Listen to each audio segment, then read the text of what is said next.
Akkam jirtu hordoftoota YouTube koo. Kun sagantaa torbanitti yeroo lama YouTube Bonitube kan jedhu isiniif darbudha. Akkam jirtu guyyaa irraa kan isiniif qabadhe dhiyaadhe.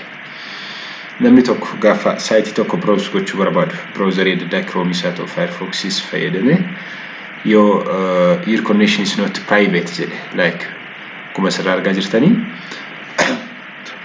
gaafa namni tokko Google's browse gochuu barbaade, saayitii tokkos browse gochuu barbaade your connection is not private yoo jedhe akkuma isin argaa jirtan asirratti .google.com your connection is not private gaafa ni jedhe maal gochuuti qabna kan jedhu kan ibsiif asuu barbaade. Kun rakkoo adda addaatiif uumamuu ni danda'a. Fakkeenyaaf SSL certificate yookaan secure socket layering keenya yoo miss ta'eera ta'e akkasuma browseriin keenya Chrome isaa ta'u Firefox isaa ta'u yoo out of date ta'eera ta'e update barbaada yoo ta'e fi akkasumas the history keenya keessa wantoonni tokko kanaan dura nuyi save goone yoo jiraatanii wantoonni akkasii happenidha. Kana qofa osoo hin taane yeroo tokko DNS hin guunne yoo ta'e DNS keenya public kan Google isaa ta'u kan dhuunfaa keenya osoo ta'e hin guunne yeroo tokko waan akkasii happen ni ta'u. Kanaaf bifa salphaa ta'een akkamittiin kana solve gochuu dandeenya kan jedhu isinitti agarsiisuudhaaf akkuma isin argaa jirtan asirratti happen gaafa ta'u filannoo inni jalqabaa maal goona kan reload goona bakkuma kanatti cuqaasne peejii kana reload gochuu yaalla. Inni lammaffaa immoo totaalii kana cancel goone asiidha balleessine deebisneetu immoo Chrome ni banna. Chrome deebisnee ni banna. Erga bannee booda bakka kanatti yoo guutnee ni hojjechuudha dide step isaa kabirootti deemna jechuudha. Step isa gara birootti deemna jechuudha. Ammas akkasiin asirraa argaa jirtan naan sirranne maal godheera waan lama godheera mani bakka kanatti reload godhadheera. Inni kabiraan totaalii restart godheera browserii kana close godheetan cufee deebisee bane ammallee sirranne. Inni sadaffaan immoo bakka kanarratti akkuma isin argaa jirtan setting keessa seenee bakka history jettu kan inni argaa jirtu bakka kana dhufee as kanarratti nan cuqaasa. Erga asirratti cuqaasee booda bakka kanatti ni jirti Chrome history tabs from other device turn on journey and clear browsing data kan jettu kanarratti click godhaa jechuudha. Ishee kana filadha. Ergan kanarratti click godhee booda automatically basic fi advanced jira. Advanced jira dhufee warroota kana nan filadha. Yeroo baay'ee all time yoo filatan bareedaa ta'a. All time sanaa booda wantoota kana select godhadha. Warroota asirratti isin argaa jirtan kana guutummaa isaanii select godhadha. Ergan guutummaa select godhee booda clear jedha jechuudha. Ergan clear godhee booda automatically password save ta'ee yoo jiraatan wantoonni information waan kanaan dura ani fayyadamaa ture hundumaa asirra kan jiran hundi isaanii clear ta'anii jechuudha.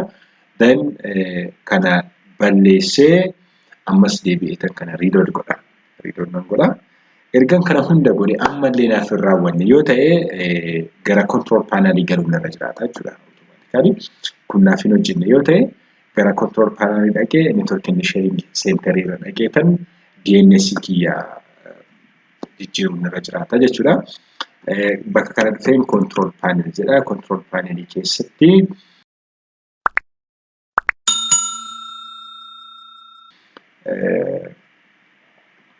bakka kana barbaaddaniitu internet and sharing kan jettu network and sharing center kan jettu irratti click gootu. Erga asirratti cuqaastanii booda change adapter setting kan jettu kana bira dhuftu. Change adapter setting kana bira dhuftaniitu JUMC staff kan jettu kana fayyadama. Asirratti click ni gootu. Erga kanarratti right click gootanii gadi dhuftaniitu property kan jettu kanarra dhuftu. Sanaa booda erga property bira dhuftanii as keessaa IP version 4 yookaan immoo internet protocol version 4 kan jettu kanarratti double click gootu. Sanaa booda akkuma isin argaa jirtan obtain an IP address automatically jedha. As gaafa dhuftan obtain DNS server address automatically jedha. As kanarratti cuqaasne public Google DNS galchinaa jechuudha. 8 saddeet kun preferred DNS yookaan primary DNS server kan Google-ti. Taasisne saddeet afur galchina. Sanaa booda kana okay jenna. Erga kana okay jennee booda ammas baanee ni yaalla jechuudha. Baaneetu ni ilaalla. Inni hojjeteera, inni hojjenne connection keenya private dha kan jedhudha jechuudha. Sanaa booda as kana dhufnee ammas reload ni goona. Back to save, then Google ammas google.com jenna. Ammallee your connection is not private nun jechaa jira. Erga kana goonee booda steepii isa dhumaa hanga kana deemnee wantoota kana erga yaallee booda deebinee bakka kanas dhufnee internet portii keenya addanaatti internet portii asirra dhufnee change adapter option kana keessas gallee bakka kana dhufnee enable disable goonees bakka kana enable ni goona,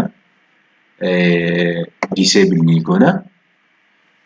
Erga kana enable disable goone portii keenyallee yeroo darbe isinitti agarsiiseera. Yoo networkii yeroo wired networkii fayyadamaa jiru automatically wired network IKD yoo nuuf galuu dhaabaate akkam goona kan jedhu isinitti agarsiisee ture. Bakka kanarratti yoo kana enable disable goone ammallee yoo hin hojjenne ta'e gara service provider report gochuu irra jiraata jechuudha. Because rakkoo biraan happen ta'eera ta'uu ni danda'a networkii keenya irratti. Broadband yoo fayyadamne ta'e wireless fayyadamne yoo ta'e kana gochuun nurra jiraata jechuudha. Steppiin nu jalqabaa gochuu qabnu garuu wantoota kanadha isin jechuun barbaade.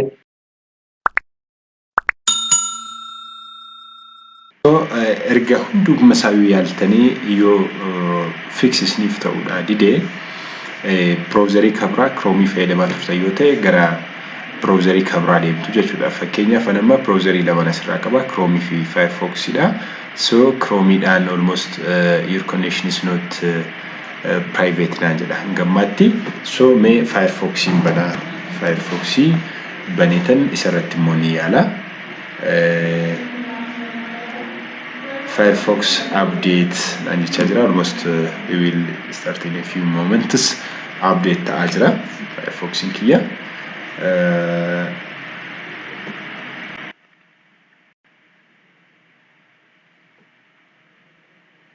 So erga Firefoxin kiyya update ta'ee booda mee bakka kanatti Googlein browse gochuu yaala. Saayitii Googlein google.com jedha.